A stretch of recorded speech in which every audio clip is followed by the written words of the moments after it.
Alright, you delightful human beings, and welcome back to the channel, or welcome if you're new here. I'm Christina, aka That Variety, and today we're gathered here for the first ever 3-hour Smackdown, and, well, our first Smackdown reaction of 2025. First and foremost, you're probably wondering, why are you sitting on your floor? Why aren't you sitting on the couch? And that is a very easy answer. We're about to get snowed in this weekend, and I'm very excited about it. We haven't had like an actual snowstorm in like over 2 years now. It's like you can take the northerner out of the north, but you can't take the north out of the northerner. So yeah, I think at minimum we're supposed to get like 3 or 4 inches, which is like completely normal snow in my brain. But we're supposed to get a lot more than that apparently. But we'll just have to see what happens. So if you are in the path of this crazy snow and ice storm, please be safe out there. That being said, we are here for the first 3-hour Smackdown, and this could get interesting. I don't know what to expect. I just want to see how they kind of structure everything and just see how all of this flows with a 3-hour format. We've got a very busy schedule coming up. We've got Smackdown tonight. We've got Raw on Netflix on Monday. As long as the weather cooperates, we're actually going to be there for Royal Rumble and the Smackdown beforehand as well. And then they announced a Monday Night Raw in February. They did this for me. They absolutely did this for me. Although I will not understand why they didn't just do the Raw after Rumble in Cincinnati, but I will take whatever I can get at this point. 3 WWE shows potentially in 1 month, so long as the weather cooperates at the end of January and into February. So keep your fingers crossed. We'll keep you all in the loop, and it's gonna be a good time. So grab your snacks, grab your choice of beverage, especially water, because we're gonna need to be hydrated heading into these 3-hour shows. Alrighty, people, we've got Cody kicking things off. Makes sense to me. WWE Champion. He's taking on Kevin Owens in a ladder match at Royal Rumble, and we're so excited about it. Am I still allowed to use the song? This is gonna be a long 3 hours. We want to talk about Royal Rumble, Cody, and Netflix. I'd agree, timing is quite impeccable in this household over here. Oh my lord. Okay, Cody's not cleared to wrestle because of Kevin Owens. Oh, Drew's out here now. This is what I want to see. I need to see Drew going after the title again. Like, that would be a lovely full circle moment, right? But I'm really liking Drew and like him being the bloodline hunter at this point. And I'm just happy that we have Drew seemingly on SmackDown. Well, yeah, like Kevin and Drew, they are pretty much like 80% in the right pretty much, right? Right. Oh boy, here we go. We got a DM Hunk sign in the background. Oh, we got a stare down going on here with Cody and Drew. Drew's giving Cody a hug, but Cody's like, bro, what are you doing? I am suspicious about all this too, Cody. Don't you feel bad. Don't turn your back, Cody. Don't do it. Okay, Drew's here to help Cody. But wait, didn't Drew say that he was going to take care of Roman for Solo and then go after Solo after? Okay, Drew told Cody that he's the only one that's gonna tell Cody that he's gonna screw up his entire life's work. #1 Pharaoh fan. I love that. I'm just now realizing this, but it looks like the mat's blue. Drew's spitting facts here. If his neck was hanging by a thread, wouldn't he still have the neck brace on? Smackdown portal, the Smackdown gimmick, I don't care what it's called. But I mean, like, Drew kind of got a little overconfident, like at WrestleMania when he won the title, and that's what led to the cash-in. So he kind of has lost a lot because of his own mistakes. Alright, Cody, tell us the truth. Drew's undergone a metamorphosis over the last year or two, and we are here for that. Cody feels the tension. This is a Wattpad novel. I mean, I would like to see the match too, but I want to see a properly built up little story here. So Drew's trying to help Cody by telling him the truth. He's telling Cody he needs to watch his back. I smell shenanigans. I smell shenanigans. Oh, there's Kevin. Fight, fight, fight, fight, fight, fight. Here we go. If Cody has an injured neck though, and this might just be a nitpicky thing for me, but like, shouldn't he have a neck brace on? I would assume that a neck injury would take a minute to heal up from, even like a minor neck injury. Alright, well, Kevin and Cody got split up by producers and seemingly everybody backstage. I'm just trying to figure out the logistics. This could be me overthinking everything per usual, right? But like, how does a ladder match work in a stadium? That's what I've always wondered, because like, we've had ladder matches in stadiums, but like, how do they logistically do it? Like, how high off the ground do they like have the titles and stuff? This is the stupid stuff that I think about, right? But either way, this was great. Anything involving Drew at this point is just gonna get a big old thumbs up for me. So this was great. This was great. And a good way to kick off the 3-hour Smackdown. We're already about 20 minutes deep, so we'll see what happens moving forward. Oh my god, Michael Cole is actually filling us in on the lore of of past history in New Japan Pro Wrestling. This is what I'm talking about. Give us little bits of information to fill us in on the lore, the backstory, because not all of us knew any of that, right? I know some people probably are like, Christina, I knew that. I'm like, I don't care. I didn't know that. Either way, Andrade is right out of the gate. We're gonna go to commercial. I can smell it. Yep, picture in picture. All right, that was record setting there. 44 seconds into the recording. Alrighty, people, we're back from the picture in picture. I absolutely adore this blue ring mat. I love it. We need to keep it. I love it. The footage we saw at the beginning of the matchup, I didn't see any footage at the beginning of the matchup. We had moves at the beginning of the matchup. Stupid question though, but does LA Knight get a rematch for this title? Oh, I heard that. Oh, Andrade got caught there. We're here for the rejuvenated Shinsuke. We are here for it. Andrade kicks out. Oh, he just took off the turnbuckle right there. Oh no. Oh, the referee caught it, and well, Andrade just drop kicked Shinsuke into the turnbuckle area where he removed the turnbuckle. Well played. Oh, kick out at 2. Yeah, he really has been in the mix for this title for some time. Okay, we're going back to the turnbuckle where the one turnbuckle pad was removed. There goes Andrade's cool moonsault again. That was a close one. Oh, the elbow! Oh, that looked like a 3 count. That looked like a 3 count. Oh god, ouch, ouch, ouch. What a corner counter right there. Oh boy, Shinsuke's looking for it. Oh, that's it. Andrade's cooked. He's out. Yep, that's it for Andrade. Well, hey, this was a good match. We'll give all this a thumbs up. This was a pretty serviceable match. Not too long, not too short. Everybody got a chance to shine. Can't complain about it. Alrighty, we got LA Knight coming out here. Oh, what did I just say? I'm just like, this dude hasn't gotten his title back. Oh, counter. Watch out for the miss, though. All right, LA Knight's got a mic. Well, I think that's also because he knows what to expect now, right? I mean, a couple weeks ago, we had the sunglasses with the mist situation, and then that was the goo situation. God, what a weird situation we're in here. Like, what is happening? Again, we still don't know when he has goo or when he has mist. This whole thing's confusing. But again, serviceable matchup that was good. People were getting into it. And of course, LA Knight just like showing up at the end there. So all of this gets a thumbs up for me. All right, lovely people. We've got Michin versus Piper Niven. Should be a good little match. I saw somebody post this on X during the commercial break. But like they should also bring back the classic blue referee shirts. Really go all blue. Nice move to the outside of the ring. Again, Michin and Chelsea and Piper, they all understand their assignment and they're all entertaining. Okay, is that what it's called? The Sidewalk Piper Slam? I'm not mad at that because it actually kind of sounds good. Once again, not even a minute into the video, we've got another commercial. We're back from commercial break. Piper's in firm control right here. Oh, Michin got out of the way there. I'm all confused, but we'll roll with it. Listen, I got zero room to talk. I can't twerk. Oh, Michin countered. 3 is a charm. That might be it. And it's it. And hey, listen to the people. They went a little crazy there with the pin. That's awesome. What is happening on commentary in this whole situation here?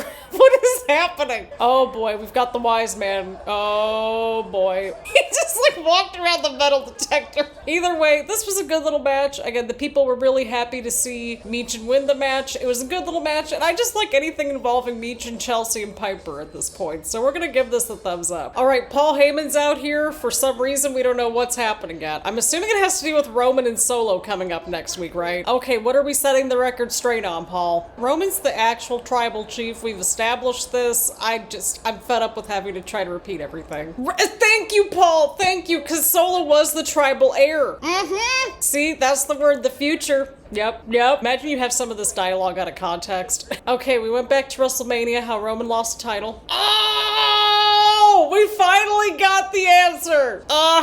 We finally got our answer. Well, I mean, didn't they let it slip somewhere, I think like a week or 2 back, where Solo like stole the Ula Fala? Well, now we figured out what happened. Solo stole the Ula Fala out of Roman Reigns' bag at WrestleMania. I suspected it happened at WrestleMania. We didn't know those 5 W's and H, right? And now we do. We appreciate you, Paul. We appreciate you. Because he has his tribal chief. Paul has his tribal chief. Paul is really making it sound like, you know, the new additions to the Bloodline Bloodline are just so dangerous. And I mean, those three have understood their assignments. Solo has not. Wasn't there also a rule where everybody was banned from ringside for tribal combat, or am I just misremembering something? The only tribal chief. Look at that little smile on Paul's face. He's so happy to be back with his tribal chief.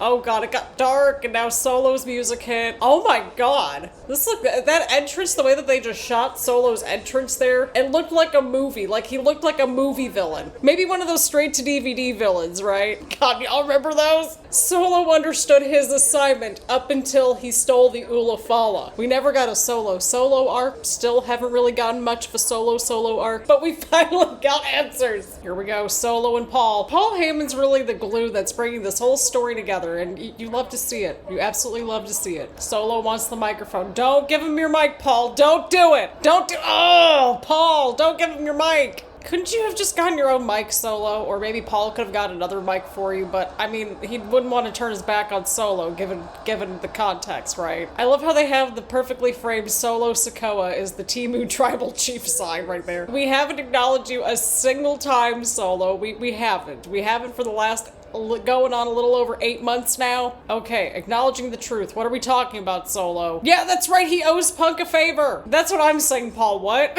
Solo, if you really loved Paul, you wouldn't have put him through that table. This is where Paul's gonna turn, right? Oh, I'm not ready for that. I'm not emotionally prepared if Paul turns on Roman. I'm not. Solo, what are you up to here? No, you're not, Solo. He's getting a little too close to Paul. No, see, look at this man's face. He doesn't want to be there for Solo. No, you leave Paul alone, Solo. You get away from him. Somebody's got to turn on somebody at some point in tribal combat. I can smell it. So basically, if Roman wins and Paul gets to put the Ula Fala on Roman, but then if Solo ends up winning, then Paul has to acknowledge Solo and bring Roman along and be the wise man for Solo. And Paul didn't even give him an answer. He just walked away and dropped the microphone. I can't blame Paul Heyman. If I went through a table by this same dude that gave the order to do it, then yeah, I wouldn't want to be their wise man either. Paul needs Roman. Wouldn't it be kind of cool though if they actually had, like, you know, backstage camera footage of Solo stealing the Ula Fala?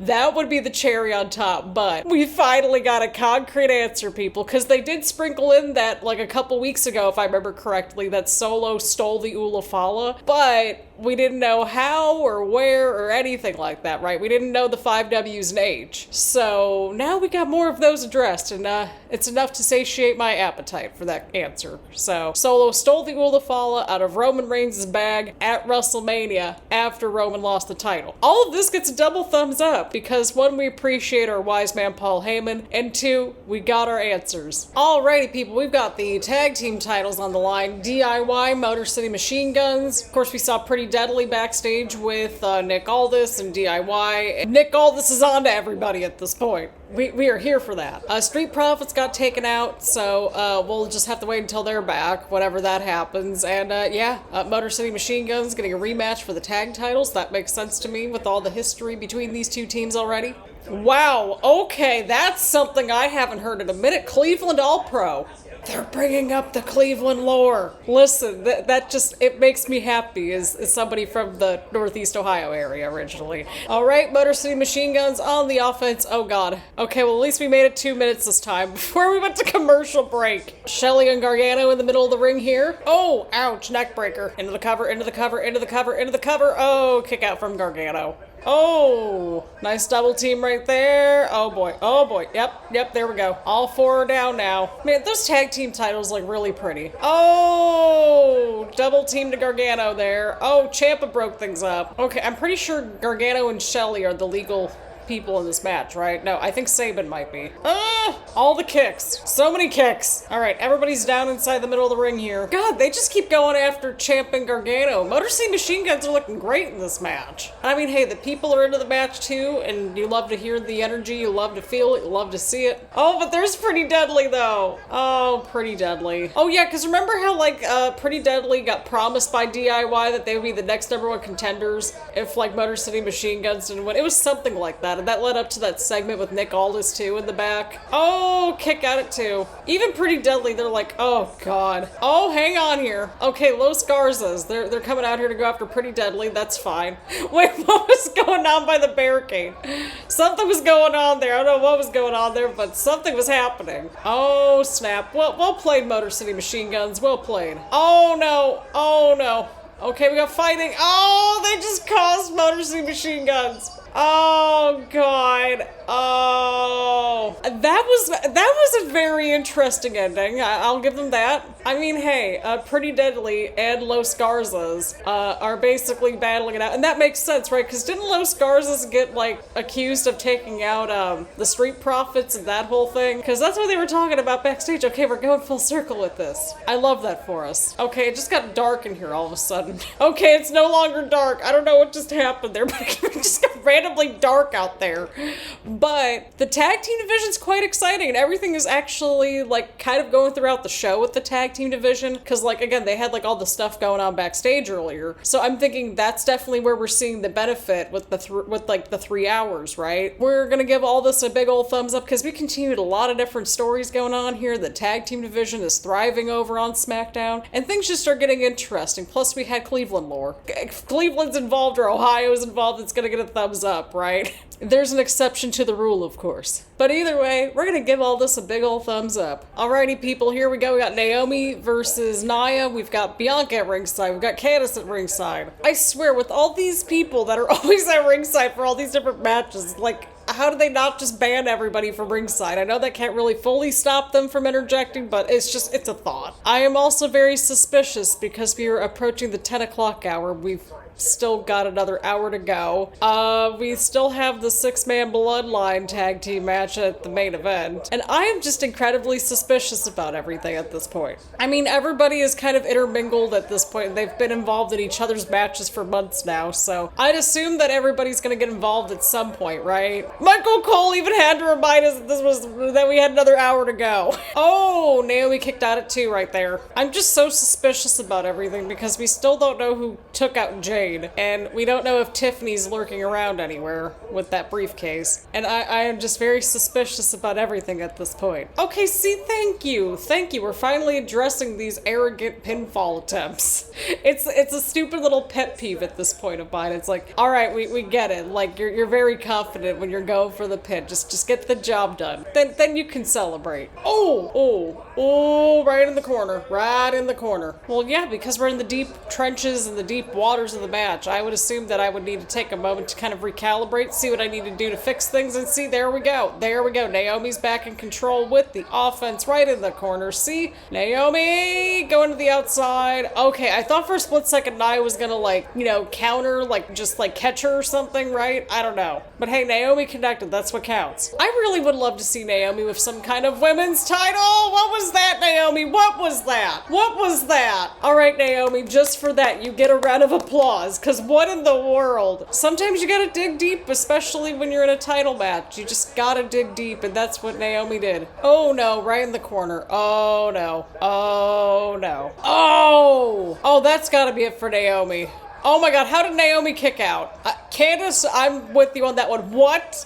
How? Dude, I don't even know. These two are digging deep into the bag for this match. Here we go. Naomi, what are we doing? Oh, nice DDT. Dude, I don't know who is going to win at this point. At this rate, this could go either direction. Holy cow. These two are bringing it. These two are bringing it. Alrighty, everybody. We are back from the commercial break, and well, that just happened. That just happened. That just happened. That just happened. All of that just happened, and we had another near fall. Look at that. Look at this. Oh, that looked like that was gonna be a 3 count, y'all. That looked like a 3. All right, Candice is trying to get involved. Then there's Bianca. Oh boy. Naomi's back on her feet. We're right in the corner now. Oh no. Nia, what are we doing? I'm nervous, y'all. What in the world kind of a counter was that? Oh god, Tiffany. Tiffany's out here. Tiffany's like bolting forward, just like holding the referee by the hand. Oh, but there's Candice. Candice is seeing it. But wait, there's the referee that's in the ring already. Oh, but she just like tossed the referee away because she saw Candice. The announcement wasn't made. Oh, come on. Shouldn't you be going after Candice with the briefcase if you're gonna be mad at anybody? Come on, Tiffy.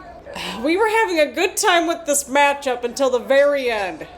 having a good time until the ending. When is Tiffy gonna cash in this briefcase? Why didn't Tiffy just go for Candace? Because that was really the main issue in this whole situation. Okay, well, Nia's going after Bianca. Oh, but Tiffany went after Nia with the briefcase. There goes Tiffany going after Candace. Okay, this explains a lot. Tiffany's just on her own now. Okay, well, there goes Bianca just going after Nia now. But I mean, can you really blame Tiffany with how they've been treating her in the backstage segments and all that, and just in general? Tiffany don't care. She's just like taking out everybody, and I'm kind of here for that chaotic energy. She's cashing in! Okay, I was suspicious about everything. There goes Tiffy! It's officially Tiffy time, everybody. Look at that. Oh, that's awesome. I mean, listen to the crowd, too. They're glad that this moment happened, and we got a big moment on the first 3-hour SmackDown, and just, we finally got that payoff, because I'm like, okay, we're starting to run a little thin here on this cash-in, but I am here for it. I'm totally cool with this. And Tiffany was just, like, taking out everybody, and I'm like, this is great.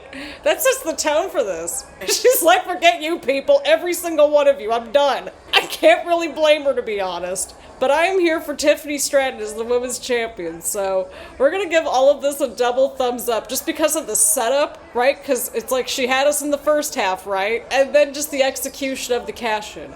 That was some good stuff, y'all. This is what makes wrestling special. Big congratulations to Tiffany Stratton. I'm interested to see where all this is going, because, I mean, we already have, like, the lay of the land with, like, possible opponents for her, right? Right. So this could get fun. This could get kind of interesting. Alrighty, here we go. Main event time. Sami and the Usos versus New Bloodline. We're putting that in air quotes because they keep saying New Bloodline, New Tribal Chief. I'm like, they are not new. They are not new. Wait, no, we're not going to commercial. We're going to commercial a minute into the match. Alrighty, here we go. We've got... Okay, well, we can't see right now because they're focused on New Bloodline. And there goes Tama Tonga into the match now. Again, he just holds down the fort for New Bloodline. Again, it's the Bloodline. I don't trust where anything's going. It's the Bloodline. There's tribal combat on Monday. I don't trust anything at this point. I simply do not trust anything. What are they going on about on commentary? They're trying to justify Solo stealing the Ula Fala by saying that Roman would have been proud of that at one point. Do we not remember how Roman got the Ula Fala in the first place, right? Like, his own father, like, you know, bestowed the Ula Fala on him. You know, that's how it got introduced. And I would like to see some sort of backstage footage of some capacity, right? Like, roll the footage. How do we not have any footage of Solo stealing the Ula Fala? Unless if maybe, like, somebody has it or something. I don't know. Can we just stop calling him the new tribal chief, the new bloodline? Like, they've been around for over 8 months. Everybody's turned on each other between Jimmy, Jay, and Sami at some point, so I don't know. Solo took out Jimmy, and that's how we introduced Tama Tonga way back when. Solo and company cost Jay the IC title. Sami turned on both Jay and Jimmy. Jimmy turned on, well, Jay. Oh, this has turned into The Sopranos at this point. It's like everybody's turning their back on everybody. Or Game of Thrones. I mean, everybody betrays everybody at some point. I will say, I do like how Solo's been showing some more personality over the last few months at the very least. So, I mean, at least there has been some growth there, and we've also got the fresh characters. Well, of course, Tama Tonga, Jacob, Tonga Loa, you know, we've got fresh characters in the bloodline, which is great. But I am still suspicious. I am always very suspicious. We're back from commercial break. My hair was a bit of a mess there again. It's all frizzy. But, yeah, we're back from commercial break. Oh, Lord, I can tell this is going to get fun for 10 to 11 o'clock around here. Alrighty, we got Sami and Solo in the middle of the ring now, and well, Sami's getting destroyed, so that's happening. I'm just getting so fed up with the just saying new leader, new bloodline. It's like they've been around for a minute. It's like, have we not been watching the exact same show? Come on. Oh no, Jacob's in here now. I needed Jacob solo arc at this point. We never got a solo arc, and I have faith for a Jacob solo arc. Oh boy, Sami just got solo. There goes Jay. Again, like, even with the entrance and everything, like, Jay just, like, he's just crushing it. He's absolutely crushing it, like, all the yeets. I'm just glad they at least kind of justified, like, why everybody's kind of floating around on the show tonight, like Drew and the Usos, right? Like, I know Jimmy's technically a SmackDown person, but, like, Jay and Sami, they're on Raw, and they kind of justified it all with, like, the whole, like, trade portal thing, which, if we remember correctly, should be wrapped up on Monday, so we'll have to see what happens there. I do wonder now, if Drew is going to be on SmackDown, then who would be going over to Monday Night Raw? It makes sense to get Jimmy over there, possibly, right? Because then that would, like, have Jay and Jimmy and Sami all on one show. I feel like that would make some sense. Oh, he took a little too long to go for the cover. Again, just Tama Tonga, just always holding down the fort for the Bloodline. I know I say it every single time, but it's so true. Okay, Jacob, what are we doing? Oh boy, yeah, he's clearing house on the outside of the ring. Well, there goes Sami taking down Jacob. And there goes Solo. Oh god, right to the post. That could be it for Jay. Oh, kick out. Jacob was like, you should have joined and acknowledged Solo. Right to Jay. Oh, Jacob, you are the gift that keeps on giving. That turn when Jacob eventually turns on Solo, that's gonna hit. That's gonna really hit. Oh, look at that. Look at this. Look at this with Sami and Jay and Jimmy. Oh, look at this. Oh, that's awesome. That was awesome. That was a cool little moment. I'm gonna give that a round of applause just because you gotta have fun in wrestling sometimes, and that was fun. Oh, look at them doing the little shuffle. There we go. That's what we're calling it. All right, now we're down to Jimmy and Jacob. Jimmy connects. Oh, Jacob kicked out. God, I smell Bloodline shenanigans from somewhere. Oh, there's the moonsault from Jacob now. Yeah, that's it. That is it. Oh, well, Sami just broke things up. That might be like the one time I was like actually annoyed to see Sami. It's like, I am rooting so hard for Jacob, just like I was rooting so hard for Solo. And then Solo had to just Solo. I don't know how else to word it. I mean, at least he introduced us to the interesting side characters, so I mean, we'll take it. In other news, the Cleveland Cavaliers, speaking of Cleveland lore, they are up to 30-4. They just defeated the Mavericks. So proud. Oh, Jacob kicked out. Oh no, people are on their feet. Oh, there's Drew, the Bloodline Hunter. That's Drew's new nickname. Well, like, remember though, like, Drew basically said that, like, he would take care of Solo if, like, Solo took care of Roman, because Drew had beef with both of them. That was that whole segment last week, so that's how Drew was, like, all intertangled in this whole situation. Well, he was further intertangled before that, right? Like, because that's when, like, Solo popped up with the whole, like, Clash at the Castle title thing. We talked about this last week, but we were rewarded for watching our stories. I used to dream of times like this.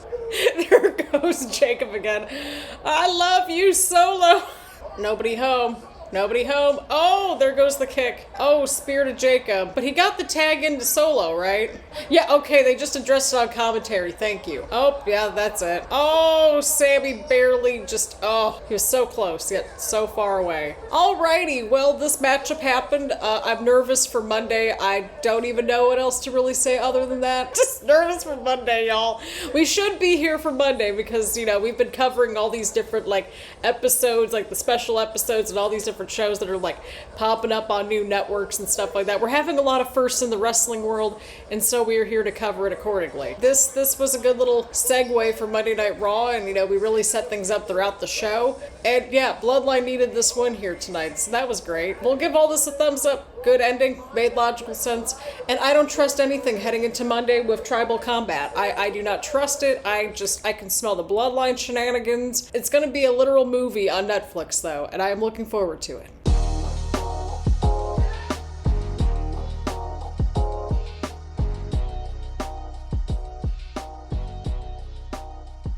Alrighty, we're gonna try to keep this a short swing to the point as much as possible because it's 11 o'clock now. But overall, this was a good episode of SmackDown. Definitely the women's title match with Naomi and Nia. Those two just absolutely crushed it. And then, of course, the cash-in from Tiffany Stratton. Absolutely awesome stuff. She had us in the first half there, and yeah, she outsmarted everybody. She finally got fed up with every single person involved, and I can totally get behind that. But I'm really excited to see who, like, you know, her first little feud's gonna be with, because she has a bunch of people, like, kind of lined up already, right? Just kind of based on who she's been, you know, involved with on the show, right? Like with Nia, Candice, and Bianca, Naomi, eventually Jade probably.